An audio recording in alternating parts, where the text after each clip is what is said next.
ایک حاجی صاحب گئے مدینہ پاک تو سوچیا کہ مدینہ پاک دی نا مٹی مبارک اپنے نال لے جاواں جا کے سنبھال لواں گا بطور تبرک تے اینو اپنے کفن دے وچ رکھ لاں گا بطور تبرک وصیت کر جاواں گا بھی جدوں مینوں دفن کریو اے بطور تبرک مدینہ پاک دی مٹی میرے کفن وچ رکھ دیو۔ وہ حاجی صاحب مدینہ پاک دی مٹی مبارک لے کے آ گئے، جدوں واپس آئے نا وطن تو انہوں سنبھال کے کپڑے بھی لپیٹ کے رکھ لیا۔ ایک دن وہ کپڑے نو کھولیا کہ وہ مٹی مبارک جو مدینہ پاک کی تھی وہ گیلی تھی۔ وہ حاجی صاحب سمجھے کہ شاید کسی طرفوں کوئی نمی وغیرہ پانی وغیرہ آ گیا، انہاں کپڑا تبدیل کیتا، اس مٹی مبارک نو خشک کیتا، انہوں دوبارہ سنبھال کے رکھ لیا۔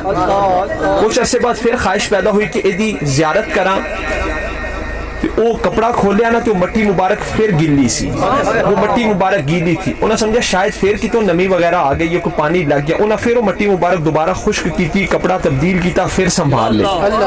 تیسری دفعہ جدو زیارت تے دل کیتا کہ اس مٹی مبارک دی زیارت کراں جڑی بطور تبرک مدینہ پاک جو لے کے آیا کہ اپنے نال گھر والے نو وصیت کر دیاں گا بھی بطور تبرک میرے کفن وچ رکھ دو۔ جب تیسری دفعہ وہ مٹی دیکھی تو مٹی مبارک پھر گیلی تھی۔ اب وہ حاجی صاحب پریشان ہو گئے کہ بغیر کسی وجہ کے 3 مرتبہ یہ مٹی گیلی کیوں ہے۔ انہیں انج کیتا ایک اللہ دے ولی کو چلے گئے، اللہ دے ولیاں دی تار لائن کنیکشن ہی جدا ہو گئے۔ آخر تک سمجھ آ رہی ہے؟ اللہ دے ولیاں کو چلے کے جا کے کہنے لگے، انہوں نے ماجرہ سارا سنایا، عرض کی تھی کہ میں اس طرح مبارک مٹی لے کے آئی سی، لیکن انہوں نے سنبھالیا، کچھ دیر بعد کھولیا پھر وہ مٹی گلی سی، دوسری دفعہ پھر انج ہویا، تیسری دفعہ پھر انج ہویا۔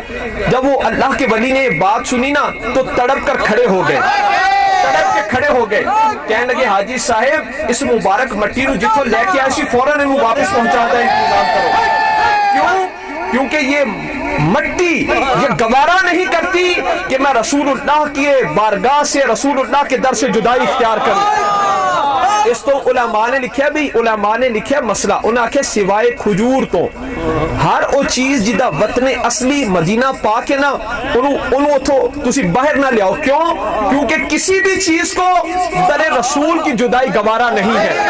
وہ اللہ دے ولی کہنے لگے حاجی صاحب اس مٹی مبارک نو جتوں لے کے آئے سی نا واپس چھڑ کے آؤ۔ کیوں؟ یہ مٹی روتی ہے، اسے رسول اللہ کے مدینہ سے، رسول اللہ کے در سے، رسول اللہ کے وطن سے دوری گوارا نہیں ہے۔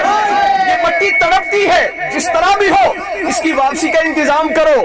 ذوق پتھا نہیں تو کچھ بھی نہیں، ذوق پتھا نہیں تو کچھ بھی نہیں، یہ تمنا نہیں تو کچھ بھی نہیں، جالیاں سامنے ہو روزے کی یہ نظارہ نہیں تو کچھ بھی نہیں، جان دو جا کے ان کی چوکھٹ پر، جان دو جا کے ان کی چوکھٹ پر، یہ ارادہ نہیں تو کچھ بھی نہیں، ماں جان اولاد سے بڑھ کر عشق ان کا نہیں تو کچھ بھی نہیں۔ یوں سمجھ لو کہ دل کی رگ رگ میں اگر محمد نہیں تو